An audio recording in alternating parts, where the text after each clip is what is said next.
This channel does not promote any violent, harmful, or illegal activities. All content provided by this channel is meant for an educational purpose only. MDH chana masala এখন ছোলা হোক বা বরবটি দানা, সাদা চানা হোক বা কালো, সব রান্নাই হবে অসাধারণ। MDH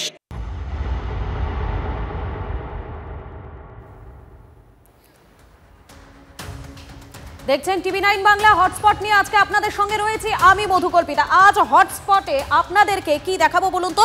আপনাদেরকে দেখাবো একজনের কুকীর্তি। শুধু কুকীর্তি বললে ভুল হবে, সে কি কি করে গিয়েছে, বিগত কয়েক বছর ধরে সে কি করছে, কিভাবে একের পর এক ছাত্রীকে নির্যাতন করেছে, কিভাবে ভিডিও তুলে ব্ল্যাকমেলিং করেছে, সেই সমস্ত বিষয় আপনাদের সামনে আজকে তুলে ধরবো। এবং হটস্পটে আজ কি কি বিষয় থাকছে সেগুলো একটা একটা করে আপনাদের জানাই। প্রথমেই থাকছে কুকীর্তির লম্বা ইতিহাস। যেমনটা আপনাদের বলছিলাম, একেবারে লম্বা ইতিহাস রয়েছে, 1 বছর বা 2 বছর নয়, বিগত প্রায় 6-7 বছর ধরে এই কুকীর্তি, এই চক্রটা চালিয়ে গিয়েছে এই মনোজিৎ। আর কি থাকছে? আর থাকছে এই দাদা কালচার। দেখুন, এই ধরনের শব্দ আমরা প্রায়ই শুনে থাকি। কলেজের দাদা দিদি, তাদেরকে সমঝে চলতে হবে, তাদের কথা শুনে চলতে হবে, এগুলো আমরা প্রায়ই শুনে থাকি। আর এই দাদা কালচারটা ঠিক কিভাবে গ্রাস করছে সেটাও জানাবো আপনাদের। আর কি জানাবো? আর জানাবো কলঙ্কিত ছাত্র আন্দোলন। দেখুন, ছাত্র আন্দোলন সম্পর্কে আমরা অনেকেই শুনেছি, পড়েছি, জেনেছি, কিন্তু সেই ছাত্র আন্দোলনের বর্তমানে ঠিক কি অবস্থা সেটাই আপনাদেরকে একটার পর একটা জিনিসের মাধ্যমে তুলে ধরার চেষ্টা করব, বোঝানোর চেষ্টা করব। কিন্তু হটস্পটে যে বিষয়টা আপনাদেরকে প্রথম থেকেই বলছিলাম, এই যে দেখুন, এই কলেজে ছাত্রীকে গণধর্ষণের ঘটনা, এবং সেই গণধর্ষণের ঘটনার পর রীতিমতো রাজ্য রাজনীতিতে একটা আলোড়ন পড়ে গিয়েছে। কিন্তু প্রশ্ন উঠছে, এই যে কসবা কাণ্ড, এই কসবা কাণ্ড সামনে আসার পর থেকে অনেক কথা, অনেক সামনে চলে আসছে, অনেক বিষয়, অনেক মূল বিষয় আছে, সেগুলো আপনাদের সব জানাবো এক এক করে। ল কলেজ বা মেডিকেল কলেজে সুরক্ষিত থাকবে না। টিএমসিবি হচ্ছে একটা ক্যান্সার। নিজের মেয়েদেরকে আপনি সুরক্ষা দিতে পারেন না, আপনি পশ্চিমবঙ্গের অন্য মেয়েদের কি সুরক্ষা দেবেন? मेरा बेटा कुछ नहीं किया है, वो निर्दोष है। न कहीं स्टेट स्पॉन्सर्ड ब्रूटैलिटी है। এরা জানোয়ার, পিঠের চামড়া তুলে দেওয়া উচিত। কলেজে পাঠাবার আগে ছেলে মেয়েদের বাবা মারা ভাববে যে কি পরিস্থিতি যাচ্ছে।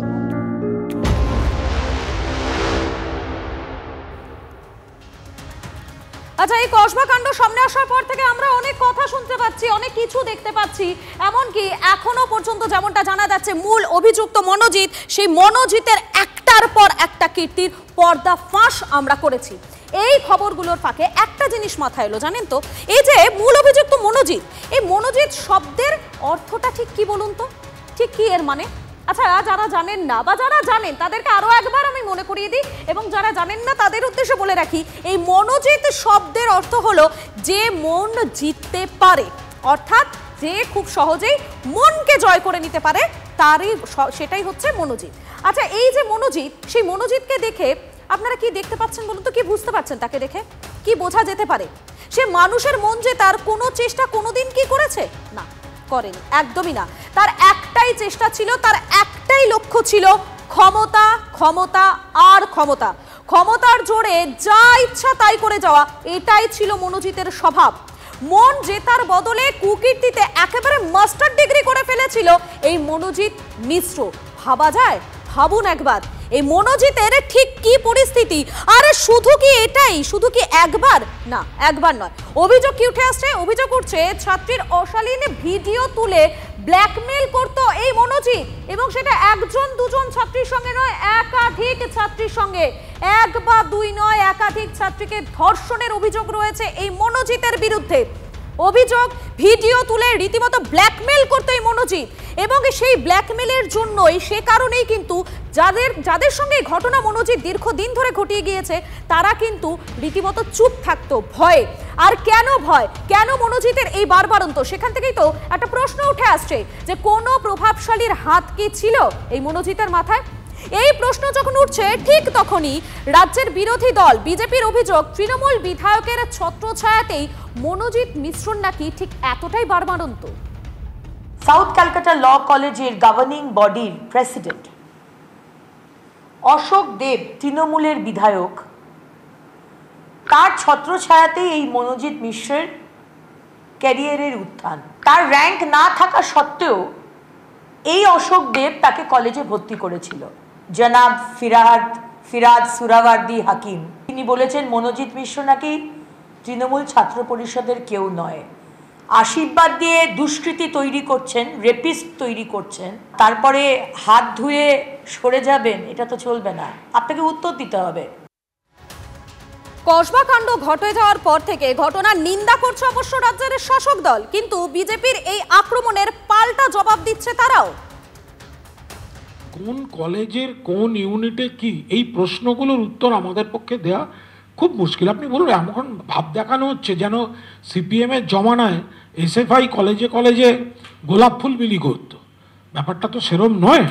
ফলে একটা খারাপ ঘটনা ঘটেছে, অত্যন্ত বাজে কাজ হয়েছে, সবাই সেগুলো খোঁজ খবর নেওয়া হচ্ছে এবং এর বিস্তারিতটা ছাত্র শাখাই বলতে পারবে। এ যখন কসবার এই ঘটনা সামনে এসেছে, কসবায় গণধর্ষণের ঘটনা যখন সামনে আসছে, তখন ঠিক আমাদের মনে পড়ে যাচ্ছে 10 মাস আগের একটা স্মৃতি মনে পড়ছে। কোন স্মৃতি? 10 মাস আগে তিলোত্তমা কাণ্ডের সেই বিভীষিকায় মনে করিয়ে দিচ্ছে এই মুহূর্তে রাজ্যবাসীকে, এবং সে কারণেই প্রতিবাদে তারা গর্জে উঠছেন। একটু আগে আপনাদেরকে বলছিলাম না, এই মনোজিৎ নামের অর্থ মন জিতে নেয় যে, আর এই মনোজিৎ আদপে হচ্ছে একজন রাক্ষস। এটা বলতে বাধ্য করেছে এই মনোজিৎ মিশ্র। কেননা অভিযোগপত্র, সেই অভিযোগপত্রে বিস্ফোরক বয়ান দিয়েছেন নির্যাতিতা। কেন বলছি শুনুন তাহলে। ধস্তাধস্তির সময় নাকি অসুস্থ হয়ে পড়েছিলেন নির্যাতিতা। এখানেই শেষ নয়, প্যানিক অ্যাটাক শুরু হয় তার শ্বাসকষ্ট। একটু আপনাদেরকে জানিয়ে রাখি, এই যে প্যানিক অ্যাটাকের প্রথম লক্ষণই কিন্তু শ্বাসকষ্ট শুরু হতে থাকে তার। তিনি রীতিমতো কষ্ট হতে থাকে, সে বলতে থাকে, সেটা যে বিবরণ যেখানে কমপ্লেন করেছে, যে অভিযোগপত্র, সেখানে সে লিখছে যে তার শ্বাসকষ্ট হতে থাকে, সে হাতে পায়ে ধরতে থাকে, হাসপাতালে নিয়ে যাওয়ার জন্য রীতিমতো অনুনয় করতে থাকে নির্যাতিতা। কিন্তু তারপর কি হলো? তাকে হাসপাতালে নিয়ে যাওয়া তো হলোই না, বরং তার ওপর এতটুকু রেহাই দেখায়নি এই মনোজিৎরা। উল্টে এক অভিযুক্ত নাকি তাকে ইনহেলার এনে দেয়। ভাবুন একবার, ইনহেলার এনে দিয়েছে কি কারণে? না সাময়িক সে নাকি সুস্থ হবে সে কারণে। আর আইনের ছাত্রী, তিনি ইনহেলার নেওয়ার পর একটু সামান্য সুস্থ হতে শুরু করেন, আর তারপরেই তার উপরেই পাশবিক অত্যাচারটা শুরু হয়ে যায় গার্ডের ঘরে। সেখানে নিয়ে গিয়ে চলে গণধর্ষণ। ভাবুন একবার পরিস্থিতি। পুলিশ সূত্র মারফত এখনো পর্যন্ত যে আপডেটগুলো উঠে আসছে, সেখানে জানা যাচ্ছে নির্যাতনের ভিডিও ইতিমধ্যেই পুলিশের হাতে এসে গিয়েছে। পুলিশ সূত্রের খবর, ধৃত 3 জনেরই মোবাইলে আপত্তিকর সেই ভিডিও পাওয়া গিয়েছে। নির্যাতনের পর ভিডিও ছড়িয়ে দেওয়ার একটা হুমকি দিয়েছিল অভিযুক্তরা। আর এর পাশাপাশি কলেজের সিসিটিভি যে হার্ড ডিস্ক, সেখান থেকে 7 ঘন্টার ফুটেজ সংগ্রহ করেছে পুলিশ। যে দোকান থেকে ইনহেলার কেনা হয়েছিল বলে দাবি করা হয়, সেই দোকানেরও সিসিটিভি পরীক্ষা করবে পুলিশ। কিন্তু রাজ্য উত্তাল হয়ে উঠেছে। কেন উত্তাল হয়ে উঠেছে? উত্তাল হওয়ার মতোই পরিস্থিতি। একটা কলেজ, একটা শিক্ষা প্রতিষ্ঠান, সেখানে গিয়েছিলেন একজন ছাত্রী, যে সেখানে শিক্ষা প্রতিষ্ঠানে সে শিক্ষা নিতে যাবে, কিন্তু সেখানটায় দেখা যাচ্ছে কি তাকে এই পাশবিক অত্যাচারের শিকার হতে হচ্ছে।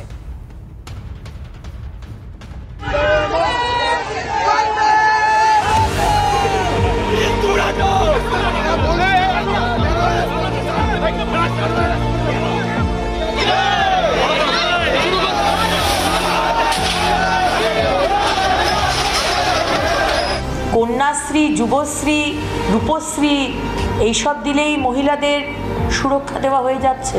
রাজনীতি করতে চাই না, এখানে যদি ন্যায্য দাবি থাকে সে রাস্তায় ওই বাঁদরামো আপনারা করবেন না। যত বড় বড় নেতা ওখানে, টিএমসিপির প্রেসিডেন্ট, তার আশীর্বাদ ধন্য, তার এখনো বলছে আমরা চিনি না। আমি একবারও আমরা কেউ অস্বীকার করিনি যে না, সে তৃণমূল ছাত্র পরিষদ করতো না। महिलाओं के साथ इस प्रकार का व्यवहार नहीं हो सकता है। পুলিশ যে যথাযথ ব্যবস্থা নেবে সে বিষয়ে কোনো সন্দেহ নেই, কারণ পুলিশ মন্ত্রীর নাম মমতা বন্দ্যোপাধ্যায়।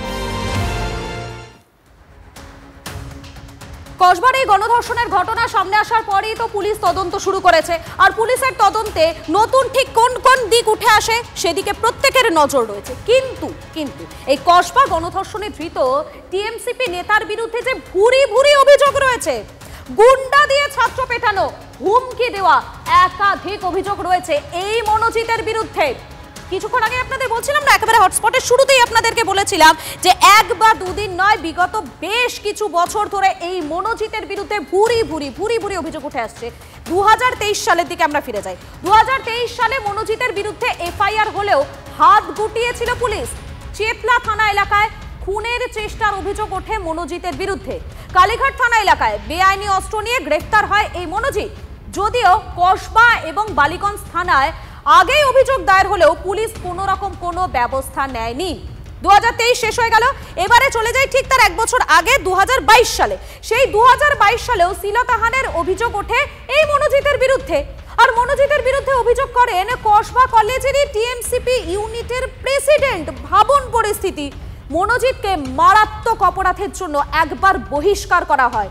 কলেজে গুন্ডা নিয়ে ভাঙচুরের অভিযোগ গড়িয়াহাটে, সেখানে এফআইআর দায়ের হয়। কিন্তু রাজনৈতিক প্রভাব, আরো একবার বলছি খুব স্পষ্টভাবে, রাজনৈতিক প্রভাব, সেই রাজনৈতিক প্রভাব খাটিয়ে কলেজে ভর্তি হয়, আবারও কলেজে ভর্তি হয় এই মনোজিৎ। এত অভিযোগের পরও কিভাবে কলেজে টিএমসিপির নেতা মনোজিৎ মিশ্র সে ভর্তি হয়ে গেল? কলেজ কর্তৃপক্ষকে চিঠিতে অভিযোগ টিএমসিপি ইউনিট প্রেসিডেন্টের, কিন্তু সেই ইউনিট প্রেসিডেন্টের অভিযোগের পর কি হলো? একই ছবি দেখা যাচ্ছে, একই পরিস্থিতি সেখানে। ছাত্রীদের হুমকি, গায়ে হাত তোলার অভিযোগ উঠেছিল মনোজিতের বিরুদ্ধে। পড়ুয়াদের অভিযোগ মা বাবাকে গ্রেফতার করিয়ে দেওয়ার হুমকি দিতেন এই মনোজিৎ। মনোজিৎ প্রভাবশালী বলেই কি এত অভিযোগের পরেও চুপ ছিল পুলিশ? এটা খারাপ কাজ, জঘন্য কাজ, বিকৃত, মানে মানসিকভাবে একটা বিকৃতি। আমরা কোথাও কাউকে গার্ড করছি না, আমরা কোথাও, দিদি বলেছেন, কোথাও শিল্ডিং করছি না। আমরা বলছি এসব জানোয়ারকে পিঠের চামড়া তুলে নেওয়া উচিত, আর পুলিশ সর্বোচ্চ সাজা দিক, যা যা আছে সর্বোচ্চ সাজা। আর এই যে কসবা গণধর্ষণের তদন্তে ইতিমধ্যে বিশেষ তদন্তকারী দল গঠন করা হয়েছে লালবাজারের পক্ষ থেকে। এক অ্যাসিস্ট্যান্ট কমিশনার পদমর্যাদার অফিসারের নেতৃত্বে 5 সদস্যের একটি টিম গঠন করা হয়েছে। ম্যাজিস্ট্রেটের সামনে নির্যাতিতার গোপন জবানবন্দি নেওয়া হয়েছে ইতিমধ্যেই। আর কি কি আপডেট রয়েছে, আর কি কি বিষয় উঠে আসছে, আমাদের প্রতিনিধি সুশোভন রয়েছেন, আমি সুশোভনের কাছে চলে যাওয়ার চেষ্টা করব। আরও একবার জানাই আপনাদেরকে, ইতিমধ্যেই যেমনটা জানা যাচ্ছে, এক লালবাজারের পক্ষ থেকে একটি কিন্তু তদন্তকারী দল গঠন করা হয়েছে, 5 সদস্যের একটি টিম গঠন করা হয়েছে। বিস্তারিত জানবো, আমাদের সঙ্গে সরাসরি রয়েছেন আমাদের প্রতিনিধি সুশোভন রয়েছেন। সুশোভনের কাছে চলে যাবো। সুশোভন, এই মুহূর্তে তোমার কাছে লেটেস্ট কি আপডেট রয়েছে? যে দল গঠন করা হয়েছে সেই দল আর কি কি তথ্য পাচ্ছে?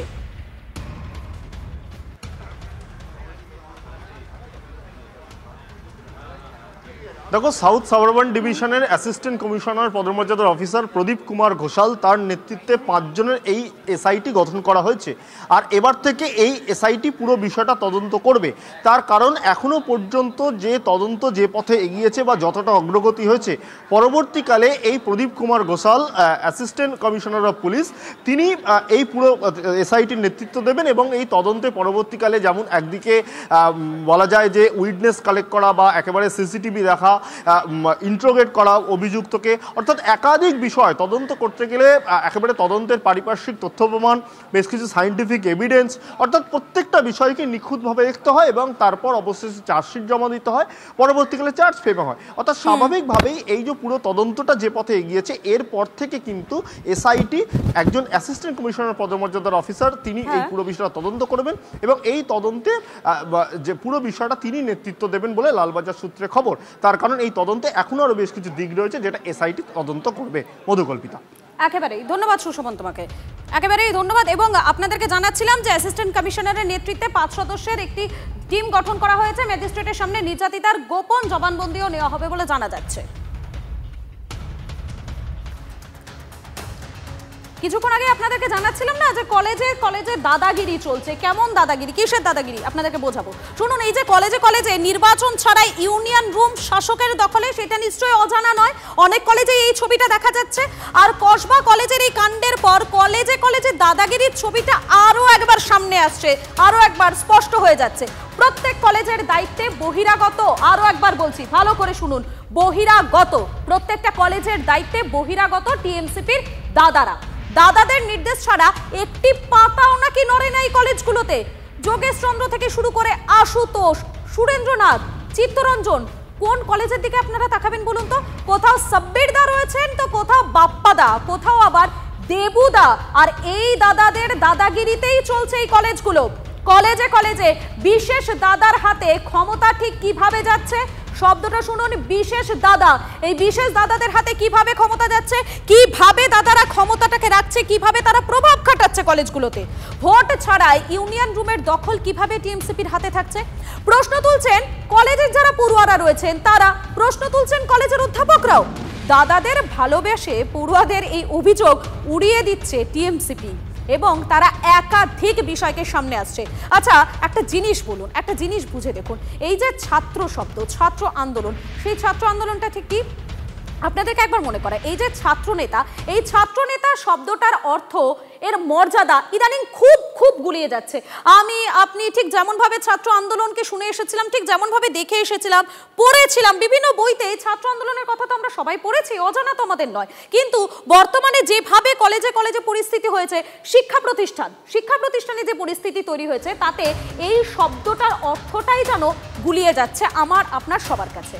ছাত্র আন্দোলন আর সেই আন্দোলনের মধ্যে দিয়ে গড়ে ওঠা নেতাই ছাত্র নেতা। আজ যখন এই বিতর্ক তুঙ্গে উঠেছে, তখন আন্দোলন, ছাত্র নেতার মতো এই বিষয়গুলো কেমন যেন একটা গুলিয়ে যাচ্ছে। বারবার আপনাদেরকে বলছি, শব্দগুলো যেন কেমন একটা ঘোরপাক খাচ্ছে, মিল হচ্ছে না, কোনোটার সাথে কোনোটা মিলছে না। ইতিহাসে কি ছিল আর বর্তমানে কি দাঁড়িয়েছে বলুন তো। রাজনৈতিক মতাদর্শ, ছাত্র আন্দোলনের সঠিক গাইডেন্স এখন কি শুধুই কুসুম স্বপ্ন? কসবার ল কলেজে ছাত্রীকে গণধর্ষণের অভিযোগের প্রতিবাদে রাজ্যের দিকে দিকে বিক্ষোভ প্রতিবাদ বিজেপির। মালদার রথবাড়ি এলাকায় ধুন্ধুমার পরিস্থিতি, বিজেপির বিক্ষোভ অবরোধে বাধা পুলিশের। বিক্ষোভকারীদের হঠাতে গেলে পুলিশের সঙ্গে ধস্তাধস্তি, বচসা গড়ায় হাতাহাতিতে। ধস্তাধস্তি বিজেপি যুব মোর্চার রাজ্য সম্পাদক বিশ্বজিৎ রায়ের সঙ্গে। অপরদিকে হাওড়ার ছবিও দেখাচ্ছি আপনাদেরকে। হাওড়ায় বাম কর্মীদের বিক্ষোভ ঘিরে উত্তেজনা। সাউথ কলকাতা ল কলেজের ছাত্রীকে গণধর্ষণের প্রতিবাদে হাওড়া ময়দানে অবরোধ করেন বাম কর্মীরা। অবরোধ তুলতে গেলে পুলিশের সঙ্গে বাম কর্মীদের ধস্তাধস্তি। দুটো ছবি দেখতে পাচ্ছেন আপনারা।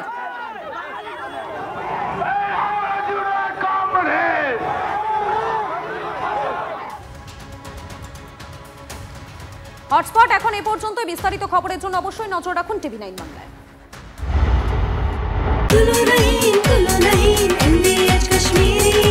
আরে কম দে কিন্তু খাঁটি দে। MDH কাশ্মীরি লাল লঙ্কার গুঁড়ো।